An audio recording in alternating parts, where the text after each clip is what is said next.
Alright, we got here a Ramsey winch, Ramsey Rep 8,000, so it's 8,000 pounds. Cool, found it in a scrap trailer. They said I could have anything in it, so I found that. It had the mount for the back with the receiver hitch.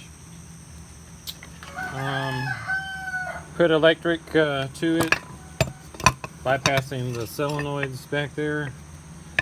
Went from one of these is reverse, one of these is forward, and grounded it to here. Didn't get anything either way, no forward, no backwards. The brushes look really good, so that wasn't the problem. But then I found out that, and I saw that this, no, that this magnet had detached, had another problem with a starter on a lawnmower just like that. And I'll show you some of the symptoms of what it was doing. But this magnet was attached to the armature. I don't see any burnage. Looks good. Everything looks good there.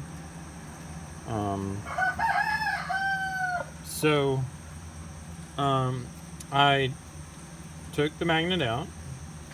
I used the Dremel to sand down. I wanted to sand down that real good. With the magnet wasn't there, okay. Sand down the metal because it looked like there was a lot of rust. Maybe it had water had pooled up right here, and I think the rust probably got up under the magnet.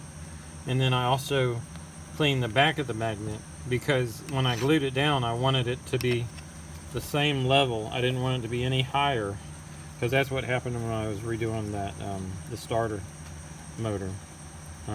Which I had to clean up and redo. It got it. It made it to where we could mow, but then I just used super glue, and it just wasn't strong enough to hold that. I used the JB weld. I used the steel weld Permatex. I like this. I get it at Tractor Supply for $4.60 something. And I went with steel. I like the plastic, but this isn't plastic, so I think I'll get a good strong. And I've let it sit for a whole, not quite 24 hours yet, but I'll go ahead and try it. I'm going to go ahead and reassemble the motor in a little bit and see if we get power to it. But this is almost $1,000 winch, so it has 100-foot capacity here. So if I can rebuild it, I got it for free. And you know, I'm going to go ahead and once I make sure it works, I'm going to go ahead and get a new line here. I'm going to get, which I can get for 40 bucks, and put it on the truck and start using it. What was I going to, oh, this was the symptoms of what I could see on the outside before I even got into the motor. Both of these are the positives. The positives that go here to the motor and here to the motor, and you can tell it had gotten hot. You can tell the discoloration on both sides. You can see the ends here. You can see where it had gotten hot on both ends. Even some bulging right there.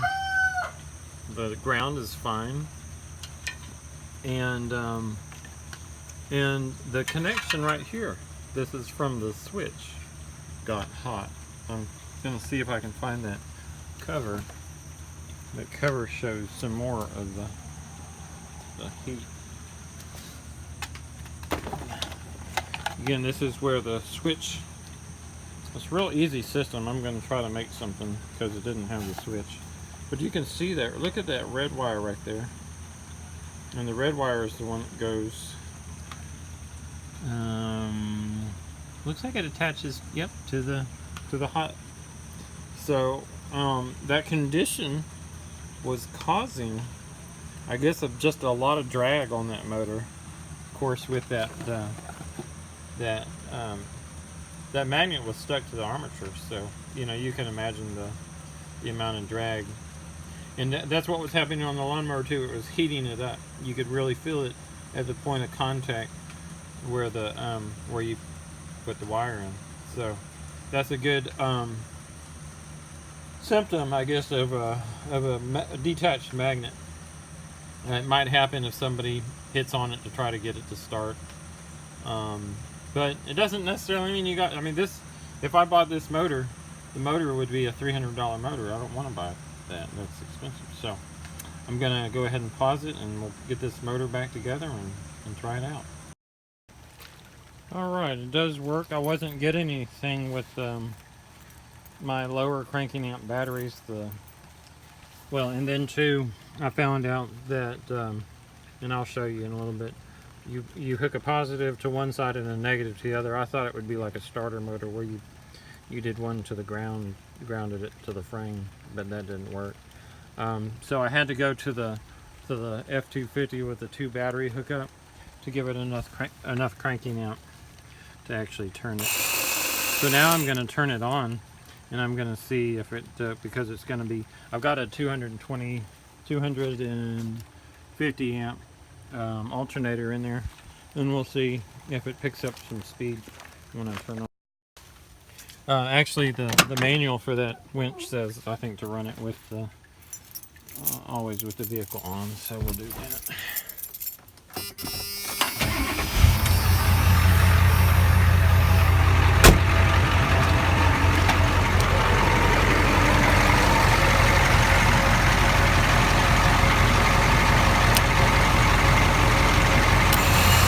Yeah, it gives it a lot more power and speed. Okay, so it's turning that way. Now I'm going to reverse it.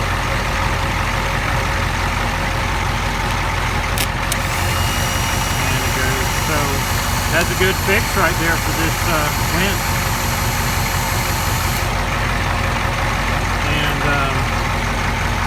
yeah, initially I thought that it'd be pretty simple to make a switch for it, since it doesn't have the toggle switch on it. But it's going to be a little bit more difficult because you've got reverse polarity. So I'll work on that, on those solenoids to make sure that they're working good, and replace that wiring that got burned up, and then it's ready to go. So you can fix a motor that has and the magnets have been disconnected.